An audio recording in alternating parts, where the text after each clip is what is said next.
परमपिता परमात्मा और उनकी सभी पवित्र आत्माओं को नमस्कार। मन की प्रेरणा या मन के सुझाव से की गई हर प्रकार की भक्ति आत्मा को त्रिलोकी में कैद रखती है। त्रिलोकी तक की संपूर्ण रचना प्रलय और महाप्रलय के अधीन है। यह बार बार बनती है, बार बार नष्ट होती है। पूर्ण सतगुरु की सहायता के बिना आत्मा कभी वापस परम धाम नहीं पहुंच सकती।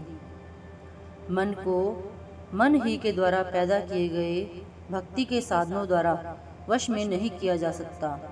मन के द्वारा प्रचलित भक्ति आत्मा को स्वर्गों वैकुंठों तक ले जा सकती है, इससे आगे नहीं। केवल वही शक्ति आत्मा को त्रिलोकी की सीमा से पार ले जा सकती है जो त्रिलोकी के पार से आती हो। उस शक्ति का ज्ञान सतगुरु से प्राप्त होता है। संत समझाते हैं कि मन को वश में करने के लिए इसे अंदर शब्द में लीन करना चाहिए। मन बहुत प्रबल और चंचल है। यह स्वाद या लज्जत का आशिक है और नित्य नए रस ढूंढता है। जब तक इसे इंद्रियों के भोगों और विषय विकारों से ऊंचा स्वाद नहीं मिलता, यह इंद्रियों के भोगों का त्याग नहीं करता। जब तक इससे अधिक समर्थ और स्थिर शक्ति इसे वश में नहीं करती, यह सदा के लिए वश में और स्थिर नहीं रह सकता। शब्द सर्वशक्तिमान है, निश्चल और अडोल है। यह अद्भुत अमृत से परिपूर्ण है जिसे पीकर मन सदा के लिए तृप्त हो जाता है। इस प्रकार मन सदा के लिए इंद्रियों के भोगों और विषय विकारों की ओर से उपराम हो जाता है। इसके अंदर से काम, क्रोध, लोभ, मोह और अहंकार निकल जाते हैं और शील, क्षमा, संतोष, विवेक और नम्रता पैदा हो जाते हैं। यह जब भी वश में आता है, अंतर में शब्द झुंड से जुड़कर आता है। मन की दशा और दिशा, मन की वृत्ति कभी भी शब्द में लीन हुए बिना नहीं बदल सकती। जब मन अंतर में शब्द के अद्भुत रस में मग्न हो जाता है, तो यह स्वाभाविक ही शांत और निर्मल हो जाता है। शब्द धुन में लीन मन और आत्मा अंदर ऊपर की ओर चढ़ाई करते हुए त्रिकुटी में पहुंच जाते हैं। कोई वस्तु अपने स्रोत से आगे नहीं जा सकती।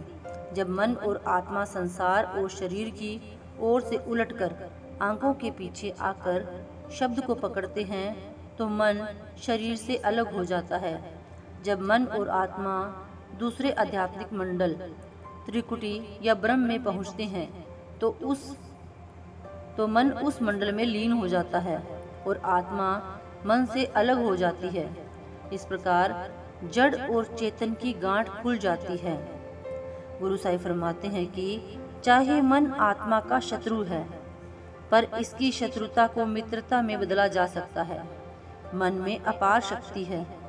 जब तक मन रूपी हाथी दुश्मन है, यह अपनी शक्ति आत्मा को संसार में भटकाने में खर्च करता है। जब मन मित्र बन जाता है, तो उसी अद्भुत शक्ति से आत्मा को अंदर और ऊपर खींचना शुरू कर देता है।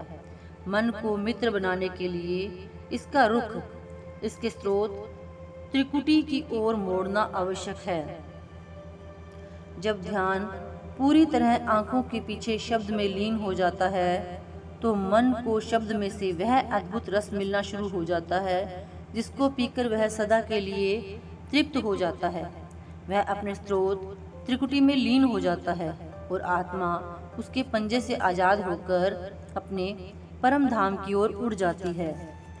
मन के सब उपद्रवों से मुक्त होने का एकमात्र साधन उसे अपने स्रोत त्रिकुटी में लीन करना ही है।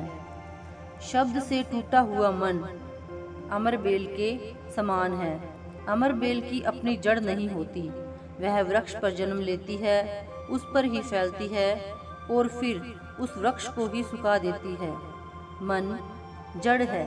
यह आत्मा से ही शक्ति लेता है और फिर आत्मा को ही सुखा देता है। जब यह वापस अपने घर पहुंच जाता है, तो इसे अपनी जड़ें मिल जाती हैं। तब यह आत्मा की शक्ति को सुखाता नहीं, इसके अपने स्रोत की ओर वापस जाने में सहायक बन जाता है। Thank you.